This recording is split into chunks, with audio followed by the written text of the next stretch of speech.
to the Kopite podcast with your hosts Mick Moran and Jay Pearson.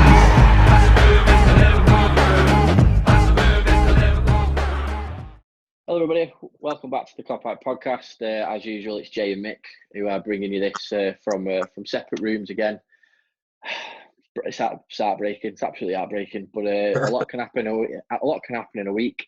Michael, how are you? I'm not bad, mate. Are you? Yes, I'm very, very, very good, my friend. Every day without you and football is just, I question why I'm still on this planet at the minute, mate. Grim, innit? It's really fucking grim. It is, mate. It is. One day. Yeah, exactly, mate. Exactly.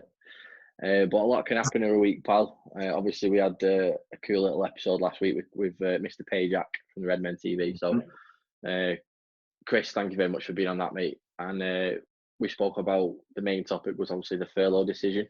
And I swear to God, I'm sure they watched it because obviously later on that day, or was it the next morning? I can't remember the club. I think it was that day. Was it that day? We released that one in the afternoon, and then I think it was that night. Yeah, see, they watched it. Yeah, they obviously watched it, didn't they? They watched it. They saw what. Exactly, mate. They saw what we were talking about. These three smart fellas know what they're fucking talking about. Let's just fucking sort this shit out. What did you make of it, mate? What did you make of the reverse decision? Common sense prevailed. I mean, it never usually does in football, but I think, I don't know, like Ross, I was calling Ross, sorry, Chris, that fucking like Chris said, like, it was always going to be a tricky one. Like, I'm sure behind closed doors in meeting rooms at every football club, they were all wondering the same thing: what should we do? What's for the best? And it turned out that doing what they did was the wrong thing. And I think it is a difficult one anyway. But I don't know. At the end of the day, the right conclusion happened eventually after some slight turmoil. I think Spurs have done the same, I think, today. So I think the real art isn't that posting profits doesn't trump leeching on government funds. It doesn't make sense. It's like, obviously we talked about last time. Profits are the main thing in football. You've got to make sure you're competing at the highest level. But in such a pandemic like this, that doesn't happen. It happens once in a lifetime. It's just one of them things. You just got to bite the bullet and go, well, we've got to look after our own here. And yeah, thankfully it happened. Yeah, definitely, mate.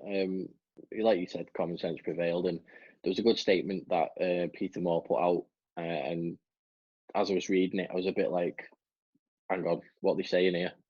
They're trying to justify what they're saying, and then you read it, and then it's a pretty decent explanation, to be fair. And it's like Chris said last week, that they're a business at the end of the day, and there was certain things that they need to do. But again, I think it's going back to Liverpool way. Just don't talk about this sort of stuff openly. Just talk about it behind closed doors. Don't tell the public that we're furloughing, that type of stuff. And yeah, I'm glad common sense prevailed. And like I said, Spurs have done the same thing now. But it's just, again, it's a little black mark above your head, isn't it, really, where you've set your stall out now. And I'm sure there's loads of other clubs who've come out since and gone, yeah, we're not furloughing our staff, because they've waited and they've gone, let's see what other clubs do. We don't like shit, and then they've gone, right, we don't want that fucking kind of bad publicity, so let's just we won't do that and follow suit to Liverpool and Tottenham. So who cares? I mean, I think like, obviously, like Chris touched on, like, I think we were the fifth club to do it as well, which is even more confusing. Like current champions of Europe, obviously we're out of the Champions League now, but like we're going to be Premier League champions. I don't know if they probably thought we'd do it. Yeah. World champions as well. Yeah. But I don't know if they thought, oh, we'll make a statement, we'll put our hand in early, thinking that all the other clubs will topple and do the exact same. But it just didn't work like that. It worked the exact opposite, and it's burnt us. But at the end of the day, reversed the decision. So that's the main thing. The worst thing that would have happened was would be thought if they would have came out and said, you know what, fuck you all, we're going to keep doing it anyway. But exactly, which obviously would have caused fucking chaos. But of course it would have. But again, like you said, common sense prevailed, and we move on. And then, like I said, lots happened in the week, and then later on in the week we had the devastating news that Kenny Dalglish had been admitted to hospital because he was tested positive for coronavirus, and I think we all heard that, and everybody's heart sank, didn't it? Yeah, it was frightening. Like when I first seen it, I saw Kenny Dalglish and I thought, oh fuck, because it was like the main article on the website, and I was like, fuck, now what's happened? Yeah. Thankfully, I think he got out yesterday, was it, or the day before? Yesterday, yeah. He's on the mend anyway, which is the main thing. But no, it's scary when it's someone who's so crucial to the club and the stuff that he's given to the city and the fans and everyone connected with Liverpool over the years. Yeah, he's the last person we want to go right now. Yeah, oh mate, 100%. It would put I don't even want to talk about that potential stuff about him, but it's such a high profile person. Getting it just makes you think, doesn't it? The type of person that Kenny is, and what he, like you just said, what he's done for the city and the country and stuff like that, and rightfully so that he's Kenny Dalglish. And the thought of him being in serious bad health and bad condition is just not worth thinking about, is it? And we're just so happy that he's on the mend. I mean, to be fair, anybody that catches this virus and we hear that's on the mend, regardless of whether they're a famous footballer or whatever, it's great to hear the cases that people are recovering from it. So, you know, it's one of those, and it'll just get well soon, Kenny, and he'll have great aftercare with Marina and his family, won't he? So that's a nice bit of positivity. Yeah, that's what you said, but we need some of that, because all we're hearing is fucking death tallies and all the countries worldwide, and you're seeing England's going up day by day, and it's just like, no, we need, it's horrible, and that's why we need this self-isolation so crucial. This is why we're doing podcasts over the internet, and to think that Kenny has got it, and obviously he's on the mend now, so that's the main thing. And like you said, he's got a good family support there. Yeah, with him, so yeah, he'll be sound. Yeah, he will do, mate, and get well soon, the King. Now, another bit of news this week, mate, in terms of the Premier League restarting. One of the things that has been discussed is, and I want to get your thoughts on it, is the potential of it restarting again at the beginning of June. And the FA have offered to the Premier League for Wembley to be used, like a bunch of behind closed doors games, and St George's Park for training and stuff like that. With that, there'll be a bunch of games played on one day, maybe like 4 or 5 games a day. Just want to think, what are your thoughts on that, about obviously getting the football restarted, but being played at Wembley? I think it would be, I don't know, it's just one of them, because you want the season finished ASAP. Like we touched on last week with Chris, if it's behind closed doors, it's not even just the players, it's the officials, it's the cameramen, it's ambulance staff, it's everyone. So it's going to be difficult, and I think it might have to come to that eventually, because the season needs to be finished. I just don't know if, did you say June they're looking at? Yeah, around about 6 or... Yeah, around about the 6th of June. Yeah, because I think I saw that the lockdown will end on the 1st of June. I don't know if that's fucking how true that. I don't believe that for 1 minute. Obviously, the fucking goal getting moved all the time, aren't people? I don't know. I think it's going to come to a point where we're just going to have to compromise and say, well, we all want the season completed, so we're just going to have to, like you said, bash all the games out at some point. Whether that be behind closed doors, whether that be just fucking on a fucking someone's street corner. I don't know what they're going to have to do, but I mean, the season needs to be completed, and I think probably 15 of the clubs in the league will probably agree with that. Yeah. So it's just going to be we're going to have to just compromise at some point. So yeah, June maybe late June might be an option. It just depends. Like this virus is a moving beast, so we're just going to have to just move with it and see what happens. That's all we can do, really. That's it. Maybe We've not even hit the peak of it yet, and people are already talking about when football can return and stuff. But then again, it gives us something to talk about at the end of the day, and we need to have these types of conversations. But the thought of playing the rest of the games at Wembley and potentially winning the league at Wembley and lifting the trophy at Wembley, it makes me sick to my stomach. So I would rather wait until it's completely done, finished, the virus is over, and everyone's allowed back in the stadium. We can all go back into the stadium and watch it all happen. Then that's when I'd rather it happen. And if that has to happen in Christmas, then that's absolutely fine with me.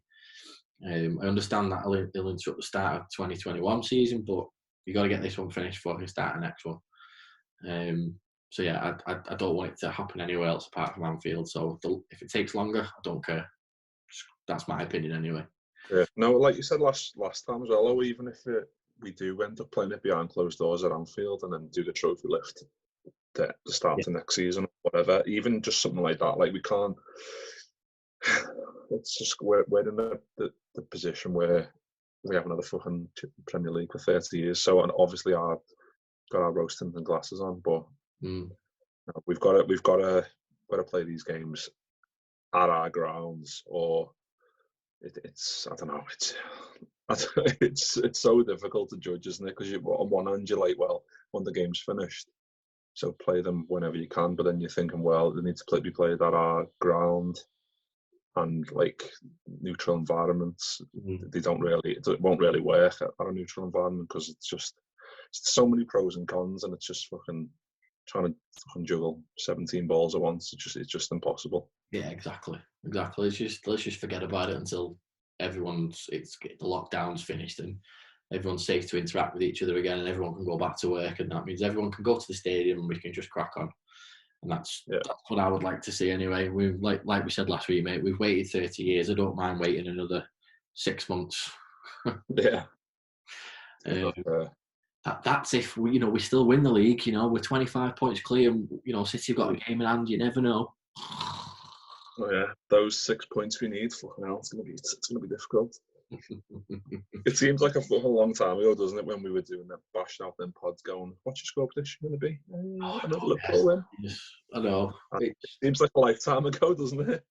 It does. The Atletico Madrid game seems a long time ago. The Bournemouth game seems a long time ago. It just, we were planning weeks of content. And thinking, right, we'll do this week, and then we'll go to the game, and then we'll do a podcast in May Duncan's afterwards, and we'll do that, and it just straight out the window, gone. Like came and smacked us in the shops and went, "Fuck yous." Yeah, exactly. But I'm sure we'll get there eventually anyway. So also this week as well, Stan the man, Stan Collymore, as much as he talks a lot of crap for a lot of people's opinions, the one thing he did say this week was the fact that he would like to see Jordan Henderson with an OBE in the New Year's honours list, or whatever honours list it is, the Queen's birthday or whatever she does this week, honours list, and puts a green top on and everyone fakes it, honours list or whatever, which I thought was fucking brilliant, by the way. I think obviously a lot of the rigmarole with Hendo at the minute is because of what he's set up with the players for this for the trust for the NHS, and I think it's a wonderful idea what he's done to ring around other captains and stuff, and it's just typical Hendo to do that. And yeah, I fully hop onto that bandwagon of getting Jordan Henderson an OBE. I also do, but I feel like they hand these out like fucking sweets these days, don't they? Oh yeah, definitely, mate. Like if it was me and I was a professional footballer, the first thing I'd be doing is like, right, what can we do to help everyone? Yeah. I don't know if that's just me, but that should just be a given. As much as it's a bit cheeky to say, it should be. They're fucking absolute mega bucks. No, but it is typical of the man, the guy that we know, Jordan. That's just typical of him, isn't it? It is. I mean, you look at people who've been given stuff like that, OBs and MBs. You know, Stevie got one not long after he won the European Cup, and again, you know, a lot didn't get made of his services to charity and stuff like that because his foundation. I don't think it was off the ground as much as what it is now. His foundation, but you know, he was doing the groundwork for. He was doing a lot of stuff behind closed doors, and Hendo does that. And Hendo's lifted the Champions League, so he's put the country sort of on the map last year and the year before he got to Kiev. So I think he's earned his dues with it. But again, it's like you said, they do hand him out willy nilly, don't they, these days? But again, he does represent England really well. He got England Player of the Year.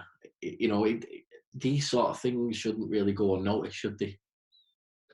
I think they shouldn't, and they don't for probably 85% of Liverpool fans, but the rest of the country and those 15% Liverpool fans who just don't see what Jordan Henderson brings and does, and even if he was fucking the best footballer in the world, he still wouldn't be appreciated. But we've talked enough about that over the fucking weeks and months. Now, I think if they're gonna do it, I wouldn't be like, no, don't do it. But I think it'll piss people off because, like we said, they do give them out easily. But I think he does deserve some kind of recognition, and especially if he goes on to win like some footballing awards this season, like Player of the Year and stuff like that. That'll maybe all go towards that, and this can be the season where Jordan Henderson's finally fucking appreciated for what he is and what he does and what he gives and what he has given to this club for fucking ages, which hasn't been appreciated. I couldn't have said it any better. Yeah. I hope everybody out there has kept their copy of FIFA 16. Oh yeah, because he was on the cover of that, wasn't he? And everyone fucking was like, what? Well, it brings me on to my next point, mate. Sky Sport's been doing a lot of cool retro content and all that sort of stuff at the minute, and sort of filling the programs and lots of old stuff for us to look at. But one of the things that they did do was sort of look at Player of the Year, and who people would pick. And obviously, there's three candidates that everyone sort of narrowed down. There was Sadio Mane, Jordan Henderson, and Kevin De Bruyne. For you, who gets it? For me, I would pick, if it unemotionally, I would pick Sadio Mane because I think he's been the best player overall. But taking the emotional side into it, I'd give it to Henderson because of what, like I just said, I want him to get that recognition. I want him to get that day where he's like, actually, people do recognise what I do. And I think probably even a small part of him doesn't feel that love from the rest of the country and from a small minority of Liverpool fans. So if I had to pick, I would pick Henderson. But I do feel like this has been Mane's season. He's been absolutely amazing. I mean, like we talk about Mo Salah, who's been overlooked, who's fucking, I think he's got 16 goals this year, and which is crazy. People season. Yeah, people are down him, and it's like, well, he's still, for me, he should be in there as well. Like, he's been absolutely amazing as well, along with the usual Van Dijks and all that. They could easily be in there as well. But no, I think hopefully this is Hendo's time. What would you reckon? Yeah, I'm in the Hendo bracket. I mean, again, I think, pre-Christmas you're looking at Mane all day. And again, no disrespect to Kevin De Bruyne, because for me he's the best midfielder in the Premier League. And it also sort of contradicts what I'm saying about I'd have Hendo, but I'm explaining the reasons why. De Bruyne is a fantastic footballer, and if City are banned for 2 years out of Europe, I will be casting out my fishing rod and trying to reel in Kevin De Bruyne, because for me he's one of the missing parts of our team. He would just fit very nicely done. But I think for the contribution that Mane had all season, don't get me wrong, pre-Christmas was incredible, but when Fabinho got injured and Hendo stepped in, and he's basically played 2 roles this season, at the back and sort of at the front.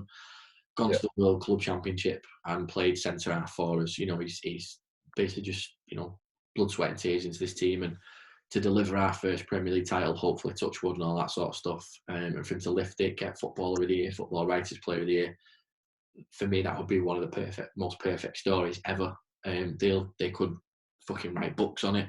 They could make a fucking movie about it. They could do everything. They could start it doing his little Papa Loves Mambo video that he made for his mate in school, which we've all seen. And then he's moved to Liverpool, and then it doesn't go right for him. And Dempsey Cup tries to come in, and Brendan Rodgers tells him to fuck off, and then he just rises to the top. So it's like a film, isn't it? Yeah, you just couldn't. That's a script, isn't it? It's a movie script, and people could tell that story, and it'd be typical Roy the Rovers type story for me. So yeah, he's definitely got my pick. But you know what I'm like, mate? I'm a very, very emotional person, and I will throw that all in there with Hendo, with my little Jordan Henderson there. So yeah, I would. He'd be in it all day. So yeah, and I just mentioned there about missing pieces of teams and stuff. One of the interesting things that has come to light in the last couple of days, it's not really Liverpool related, but I just wanted to throw it out there to you. Harry Kane has sort of been interviewed by Jamie Redknapp, and regarding his appetite for trophies and stuff like that. So there's speculation now that Harry Kane's going to leave Spurs, and Spurs have come out yesterday, and it was late yesterday as well, and it baffled me because it was a late breaking news, and he said we won't sell into Manchester United at all. We won't sell into a rival. So that means he could go to Leicester, Liverpool or City. But thoughts on that, because I mean, he's one of the best strikers in the world, and he would walk into most teams, but for me, if he leaves Tottenham, there's only Real Madrid he'll go to.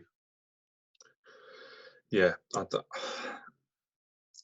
I would love him in the squad. Yeah. But wouldn't accept a squad role. Like, I don't think any Liverpool fan would take out Firmino. Even Firmino's not been at his best, and is sometimes like we talked about with Henderson. He's not, the dirty work doesn't get valued by enough people and doesn't get seen enough. But I wouldn't take Bobby Firmino out of that starting 11. No chance. It'd take a Firmino injury for me for Kane to get in. And I know we're talking about one of the best goal scorers England's ever produced in Harry Kane. Like, I really do rate him. He's great. He is tremendous footballer. I think he's the first footballer I think he's the first footballer who has got the potential to break Alan Shearer's record in the Premier League. Oh yeah, definitely. Once he burst onto the scene, he started banging goals in. I was like, yeah, he's gonna be definitely the closest to do it. But no, I don't know. I think he's gonna want to go to somewhere. I don't think he'll want to come to Liverpool, because I know he'll probably think, I won't be able to get into that team. Won't be able to break in. I mean, if it'd be different if maybe Bobby was maybe moved on, or he chose to go to a different club, then the discussion could probably happen, I think. But at the minute, yeah, I don't think it's a viable option. I mean, he's a great goal scorer, but it's like the Christian Benteke conundrum for me. We signed Benteke, who was an absolute fucking beast at Villa, banging goals in every week, an absolute unplayable beast. Signed for us and just didn't work. No, and I don't think Harry Kane works in a Klopp system. I mean, Klopp could work wonders with him and probably get him very close to that Alan Shearer record, but I don't think he necessarily fits the bill in terms of style. Yeah, which is a shame. But you could fucking hell if he did, I'd fucking love him at Liverpool. Yeah, definitely. I wouldn't say no to Harry Kane at Liverpool. I don't think we'd pay the money which is being spouted. I mean, for God's sake, a 200 million price tag was quoted on the news, and I'm just thinking, okay, maybe before the coronavirus that was viable, but I think now that is just not going to happen, because transfer fees now are going to plummet tremendously. And it begs the question about the Timo Werner incident. We were supposed to have it wrapped up before April, wasn't we? Because there was a clause or some loophole or something like that regarding the April deadline, and that's obviously hasn't been done. I mean, we don't know what happens behind closed doors through phone calls, and I don't think they use fax machines anymore. So I don't know what's gone on there. I don't see the prices of these players now that have been spouted the last 6 months staying like that. I don't see Jadon Sancho going for the over 100 million anymore, because clubs are just not have the money. I mean, it could be like a blessing in disguise in a way. Like the fees of footballers have been dramatically on the rise for years now, and it's infuriated me. Like, I know we paid 75 mil for Van Dijk, which is crazy. You think 20, it's a bargain in today's football, but you think 20 years ago you'd be like 10 million. 10 million was a lot, and now with it's anyone who's worth the salt, 70 million plus. True. So you look back at history, and I mean, do you remember when we were kids and Shearer signs for Newcastle for a world record fee of 15 million? I mean, I remember watching that going, oh, Jesus, 15 million is a lot of money. And then, you know, the likes of Rivaldo, you know, signs for Barcelona from Deportivo for 27. And that was ludicrous, whereas that now doesn't get you a world-class player for 27 million, does it? Gets you a championship player or something, that 27 million. Yeah, it does, yeah. I mean, we talked about one of the squad number shows. I think we got onto Michael Owen somehow. And I know he was on his last year of his contract, but he went to Real Madrid for 8 million. Still chars me that. Still chars me. Michael Owen, 8 million. Like, fucking hell. We got our arse handed to it there. Oh, twice Real Madrid did that in a couple of years for us. We bent over and added up our asses for McManaman, because he left on a free, and he was still at the peak of his powers. And then we get shafted with Owen. And they give us go, oh yeah. Shafted with Xabi Alonso and Arbeloa in the same bloody month. We lost both of them. Oh, horrible.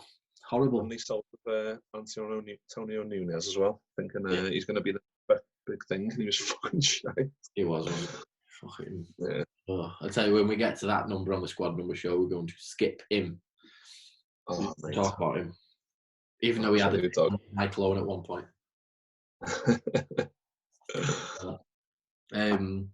But yeah, I think the Harry Kane thing, I think when a player drops the hint of, you know, I do love it at Tottenham, but I do want to win trophies and all that sort of stuff. I think when a player comes out and says that, and it wasn't in a newspaper where he can be misquoted, he was on the TV saying it, I think that now is bye-bye. I think he's going. Yeah, at the end of the day, don't they? So yeah, well, Spurs are kind of in the position we were in a couple of years ago when we needed a couple more pieces of the jigsaw to get us the Premier League, and we just didn't get there. And players stay for a while in the hope that it'll come eventually, and when it doesn't, of course they want to move on. Like, I know Harry Kane, it's probably a bit more difficult for him because he's English and he's been at Spurs for forever, so it's going to be more difficult for him. But if he wants to, I think he is probably, I mean, we've just touched on the Alan Shearer record. He's probably looking at Shearer thinking, actually, I need to not follow in what he did. Like, he went from Blackburn to Newcastle, stayed there, won absolutely fuck all pretty much. Mm-hmm. And Harry Kane's probably thinking, I don't want that to me. If I go to a bigger club, I've got a better chance of beating the record, and I've got a better chance of winning silverware. So I don't blame him. No, exactly, mate. But then that's going to be the difficult thing of where he goes, because Manchester United, as Gary Neville said, they have this history of buying the best British players, and it generally does work out. But if Tottenham's come out and said we're not going to sell them to Man United, because at the minute Tottenham and United are at that level with each other of, you know, you'd edge Tottenham above United, but you sell them Harry Kane and that just goes like that, and you just don't want to do that. It's stupid to sell. Look what Arsenal, when they sold Van Persie to United, it bought them the league title, and Arsenal just went. But the thing is, like you just said there, Van Persie, I think player powers is too powerful now. I think if Kane says he wants to go, and he doesn't want to go to anyone apart from Man United, say, then I think it happens one way or another. Like we sold Torres to Chelsea. Did we want that to happen? No, not really.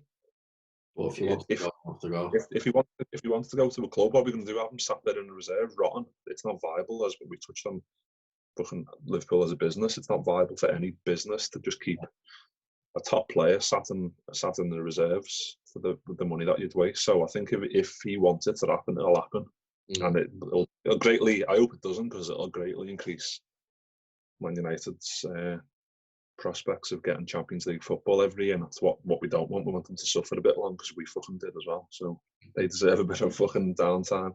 Absolutely. No, but I think you'd be very good for them. I think in their setup, and he'd bang so many goals in. Yeah. I mean, he'd still be against us because Van Dijk's got him in his pocket every time. But love it, mate. Love it. Right. Well, on that note, we will finish it there, mate. And thanks for watching, everybody. We really appreciate it. We've got a really special podcast coming out later on this week, which I'm sure you will all enjoy. Keep your eyes peeled on Instagram, on Twitter, on Facebook for the reveal of that. I know we've already hinted of who it is in the Rafa Benitez era, so we're really excited to release that to you later on the week. Let us know your thoughts in the comments of what we've been discussing today. And we'll have another isolation podcast later on in the week, and then me and Mick will be back again with that special episode, and obviously more throughout the week. So Mick, I'll see you next time, buddy. see you in a bit.